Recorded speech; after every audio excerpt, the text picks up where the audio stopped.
අද අපි කතා කරන්න යන්නේ මම VS Code එකේ පාවිච්චි කරන extensions ගැන. ඉතින් ඔයාලා මගේ වීඩියෝස් බලලා තියෙනවා ඔයාලා දැකලා ඇති.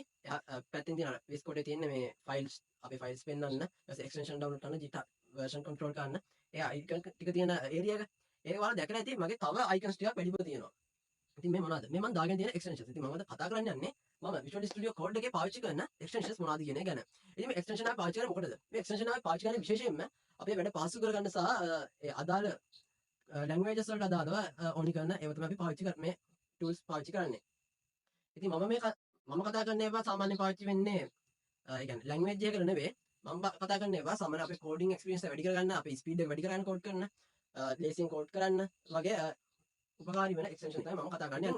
මට කතා කරන්න එක්ස්ටෙන්ෂන්ස් ගොඩක් තියෙනවා මම යූස් කරන. හැබැයි මට ඒවෙන් කතා කරන්න පුළුවන් දවසකට දෙකක් තුනක් වගේ විතරයි. මොකද ඔක්කොම එකපාර කතා කරන්න ගියොත් පැය දෙකකට වැඩි කාලයක් මට ගත වෙන හින්දා. එහෙම වුණොත් ඔයාලටත් වීඩියෝ බලන්න බෝරින් වෙනවා. ඉතින් මම හිතුවා ඒකින්ද දවසට එක්ස්ටෙන්ෂන්ස් දෙකක් තුනක් වගේ එක්ස්ප්ලেইন කරලා වීඩියෝස් සීරීස් එකක් කරගෙන යන්න. ඉතින් හැම සතියකම සඳ දවසේ ඔයාලට මගේ එක්ස්ටෙන්ෂන්ස් පිළිබඳ වීඩියෝ එක බලා ගන්න පුළුවන්. ඉතින් අපේ channel එකත් එක්ක දිගටම රැඳෙන්න ඉන්න ඔයාලට ගොඩක් තොරතුරු බලා ගන්න පුළුවන් ප්‍රෝග්‍රෑමින් පිළිබඳව. ඒ වගේම ඔයාලට ස්ටාර්ට් වෙනවා කොහොමද වෙබ්සයිට් එකක් මුලින් ඉඳන්ම හදන්න කියලා A to Z කියලා දෙන වීඩියෝ සීරීස් එකක්. ඉතින් දිගටම අපේ channel එකත් එක්ක රැඳෙන්න ඉන්න කියලා ආරාධනා කරනවා. අපි යමු වීඩියෝ එකට. ඉතින් මම අද මුලින්ම තෝරගෙන තියෙන්නේ Cody AI කියන එක්ස්ටෙන්ෂන් එක. මේක නම අනුවම මේක AI එකක්.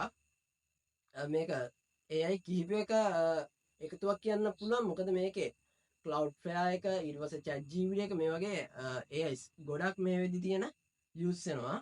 ඉතින් මේ AI එකෙන් වෙන සරලම කාරණය ගැන කිව්වොත් මෙයා අපේ කෝඩ් එක ලර්න් කරනවා. කියන්නේ අපි කරන හැම කෝඩ් එකක්ම මෙයා ඉගෙන ගන්නවා. මෙයා ඉගෙන ගන්න ඒ වගේම ලෝකින් දහසක් ප්‍රෝග්‍රෑමර්ස් ලගේ කෝඩ්ස් මෙයා ඉගෙන ගන්නවා. මෙයා මේවා ඉගෙන ගන්න මොකටද? ඒක අපි කතා කරමු ඉස්සරහට. අපි බලමු මේකේ තියෙන පළවෙනි ෆීචර් එක මොකක්ද කියලා මම අද කතා කරන්න යනවා. ඉතින් මේකම කතා කරන පළවෙනි ෆීචර් එක තමයි මේකේ තියෙන එරර්ස් ෆික්ස් කිරීමේ ෆීචර් එක. ඉතින් ඔයාලට මෙන්න මේ විදිහට Cody AI එක ඉන්ස්ටෝල් කරන්න පුළුවන් එක්ස්ටෙන්ෂන් එක. ඔයා මුලින්ම අන්න එක්ස්ටෙන්ෂන් බාර් එකට ටැබ් එකට ගිහලා ඔයා උඩ තියෙන සර්ච් බාර් එකේ සර්ච් කරන්න Cody AI කියලා. එතකොට ඔයාට මෙන්න මේ විදිහේ අයිකන් එකක් තියෙන එක්ස්ටෙන්ෂන් එකක් ඔයාලට පුළුවන් ඒක ඉන්ස්ටෝල් කරන්න. ඉන්ස්ටෝල් කරාට පස්සේ ඔයාලට පුළුවන් ඒක ලොග් වෙන්න වාගේ Google account එක, GitHub account එක, එහෙම නැත්නම් GitLab account එක use කරලා ඔයාලට පුළුවන් sign up වෙන්න. sign up කරලා මේකට sign in වුණාට පස්සේ ඔයාගේ account එක create වෙනවා. මේක ඔයා VS Code එකට log වෙන හැම පාරකම log වෙන්න ඕනේ. connection එක ඔයාලට VS Code යටින් වැටෙනවා connection කියලා Cody AI එකේ launcher එකත් එක්ක ඔයා connect click කරාට පස්සේ ඔයාව automatically connect වෙනවා ඒ server එකත් එක්ක ඔයාගේ account එක හරහා. ඉතින් මේක මම දැන් කතා කරන්න ගියේ error fix කරන feature නේ. මේ error fix කරන feature එක වැඩ ගන්න මෙන්න මෙහෙමයි. ඔයාලා කොඩක් කරගෙන යද්දී ඔයා දන්න එක line එක එනවාට error එකක්. ඒ error එක එන line එකේ ඔයාට මේ Cody AI එක install කරලා පස්සේ පෙන්වන්න ගන්න මෙන්න මේ විදියට bulb icon එක. මෙතනදි මට bulb icon එකක් එන්නේ ඒ වෙනුවට මම CSS code එකේ වැරදි තැන උඩට ගියාට පස්සේ cursor එක අරගෙන මට සජෙෂන් එකක් එනවා කෝඩ් අර බල්බ් එක ක්ලික් කරාට පස්සේ එනවා වගේ.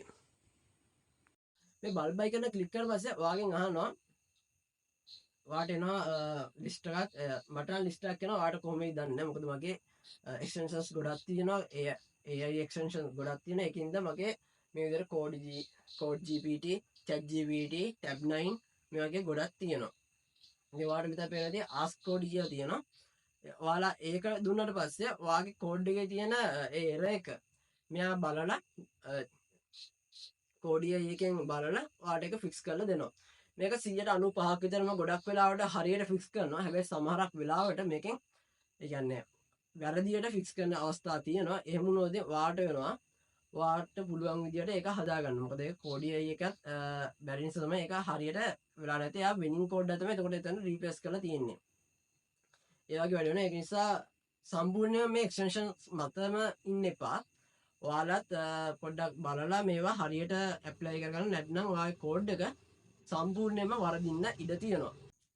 Cody AI එකේ මම ඊළඟට කතා කරන ෆීචර් එක තමයි මේකේ ඔයාලට පුළුවන් මෙන්න මේ විදිහට ඔයා කෝඩ් එක තියෙනවා නම් කෝඩ් එකේ තියෙන ඔයාගේ කෝඩ් ලයින් කිහිපයක් ඒ කියන්නේ ඔයා හිතනවා ඔයාගේ error එකක් තියෙන කෝඩ් ලයින් ටිකක් තියෙනවා. ඒ කෝඩ් ලයින් ටික ඔයාලට පුළුවන් සිලෙක්ට් කරන්න මුලින් මේ විදිහට සිලෙක්ට් කරලා ඔයා රයිට් ක්ලික් කරලා මේ විදිහට එනවා මෙනු එකක්. ඒ මෙනු එකේ උඩම තියෙනවා Cody AI කියලා. ඔයාලට පුළුවන් මේ Cody AI කියන ක්ලික් කරන්න. ඊට පස්සේ එනවා තව මෙනු එකක් එහා පැත්තෙන්. ඒකේ ඔයාලට තියෙනවා new chat කියලා ඔප්ෂන් එකක්. ඔයාලට පුළුවන් මේ new chat කියන ඔප්ෂන් එක දෙන්න. ඒක දුන්නට පස්සේ මොකද්ද වෙන්නේ? ඔයාට වෙනම chat එකක් ඕපන් වෙනවා සයිඩ් එකෙන්. ඒ chat එකේ ඔයාගේ ඒ කෝඩ් ලයින් ටික මෙන්ෂන් වෙලා තියෙනවා. ඔයාට තියෙන්නේ prompt එක දෙන්න ඔයාට මොකද්ද වෙන්න ඕනේ කියලා. දැන් ඔයාගේ error එකක් නම් තිබ්බේ ඔයාට පුළුවන් එතන error එක fix කරන්න කියලා. ඔයාට කැමති විදියට ඒක කියන්න මේකට prompt එකක් දෙන්න. ඒ කිව්වට පස්සේ මේ AI එක ඔයාගේ බලලා ඒකට හරියන විදියට මුළු කෝඩ් එකම ස්කෑන් කරලා අර කෝඩ් ලයින් ටිකේ තියෙන හදනවා. මේක තමයි ඉස්සෙල්ලා කිව්වා වගේම 95ක් වගේ තමයි ගොඩක් වෙලාවට හරියන්නේ. සමහරක් වෙලාවට වර්ධින අවස්ථාවක් තියෙනවා. ඒක නිසා පරිස්සමෙන් පාවිච්චි කරන්න, අවධානයෙන් පාවිච්චි කරන්න කියලා කියන්න ඕනේ. ඊට පස්සේ මේකෙන් ඔයාලට සජෙෂන් නම් මෙන්න මේ විදිහට දෙනවා. ඔයාලට පුළුවන් මේක පල්ලෙහාම තියෙනවා apply සහ copy කියලා ඔප්ෂන් දෙකක්. ඔයාලට පුළුවන් මේ apply කියන එක දීලා Cody AI එක හරහාම ඔයාගේ කෝඩ් එකට රීප්ලේස් කරගන්න මේ කෝඩ් එක. ඊට අමතරව ඔයාලට පුළුවන් මේ copy paste කියන එක copy කියන එකෙන් copy කරගෙන manually paste කරලා ඔයාගේ කෝඩ් එක හදාගන්න.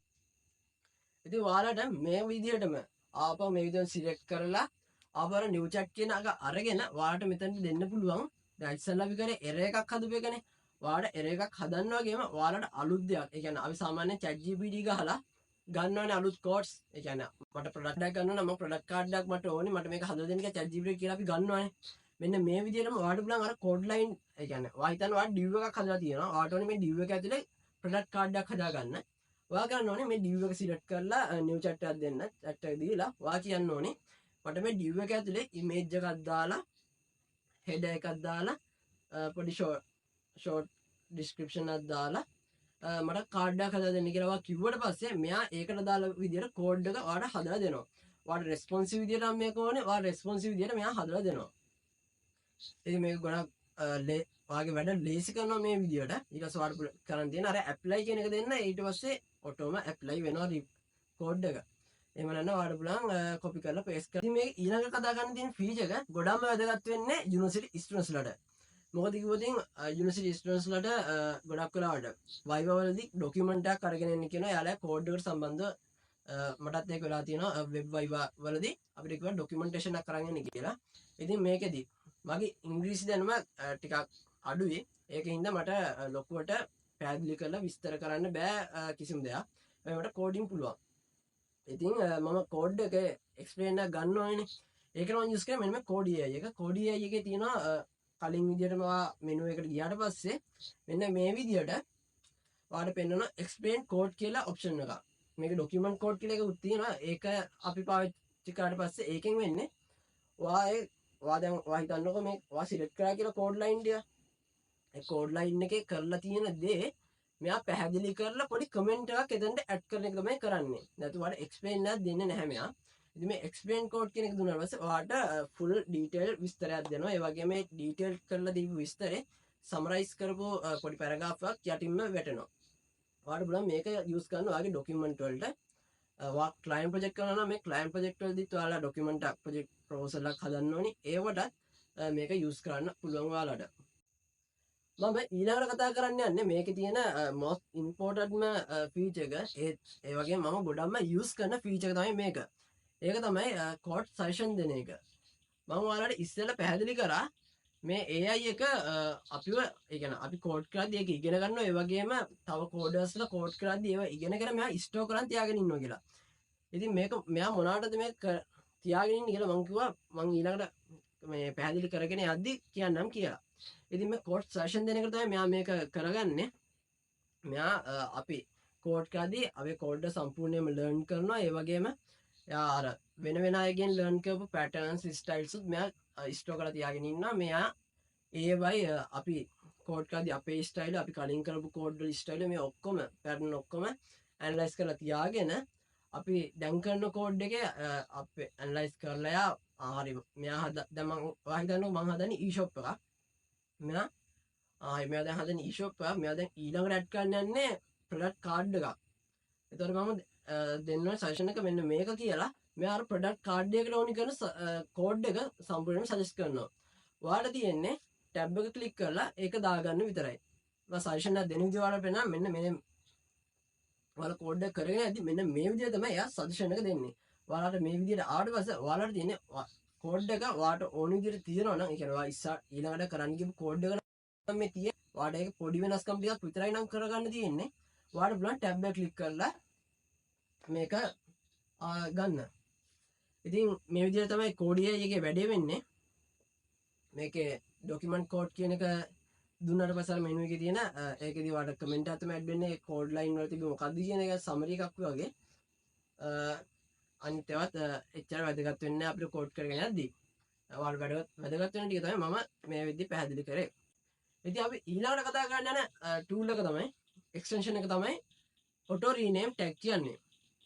මේ auto rename tag කියන එක වැඩ කරන්නේ කොහොමද කියලා කිව්වොත් ඔයාලා ගන්නකො start div tag එක සහ close div tag එක. ඔයා සාමාන්‍යයෙන් නම් කරන්න ඕනේ මේක rename කරන්න. ඒ කියන්නේ ඔයාට ඕනේ මේ div එක header එකක් කරගන්න.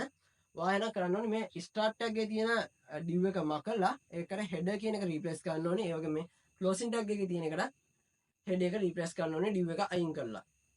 හැබැයි මේ කරන්න කියලා පස්සේ දෙකක් කරන් rename කරන්න කියලා පස්සේ ටිකක් වෙලා යනවා. ඒ වගේම මේක තියෙන තවත් ප්‍රශ්නයක් තමයි ඔයා හිතන්න ඔයා ලොකු කෝඩ් එකක් ගහලා තියෙන්නේ.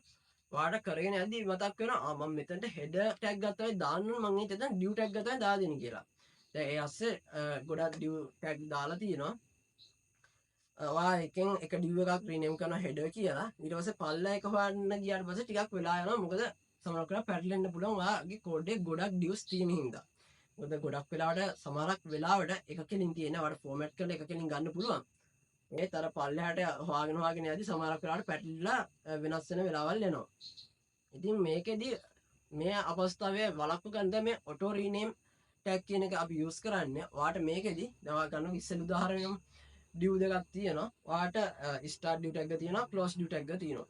ඔයාට rename කරන්න දෙන්නේ මෙන්න මේ start div tag එක විතරයි. start div tag එකේ div එක මකලා header කියන එක type කරද්දිම මේ පැත්තට div එක මැකිලා header එක type වෙනවා. ඉතින් මේක ගොඩක් ඔයාලට යූස්ෆුල් වෙනවා ඔයාගේ ටයිම් එක ඉතුරු කරගන්න. ඒ වගේම කෝඩින් ස්පීඩ් එක වැඩි කරගන්න. ඉතින් අද මම කතා කරන්නේ මේ එක්ස්ටෙන්ෂන් දෙක ගැන විතරයි. ඉතින් තව වීඩියෝ එකක් අපි ඊළඟ සම්දා ඔයාලට අරගෙන එන්න.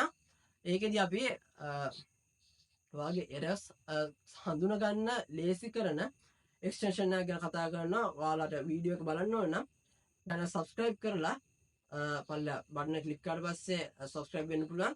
වෙලා ඊට එහා පැත්තෙන් තියෙන bell notification icon එක ඒකේ all option එක දෙන්න. එහෙම කරොත් ඉතින් ඔයාලට පුළුවන් notification මාර්ගයෙන් අපි වීඩියෝ එක upload කරපු ගමන් දැනුවත් වෙන්න. එහෙනම් අපි ඊළඟ වීඩියෝ එකෙන් හම්බෙමු. මේ වීඩියෝ කමෙන්ට් කරන්න. ඔයාගේ programming කරන software engineering කරන යාළුවටත් මේ වීඩියෝ එක suggest කරන්න අමතක කරන්න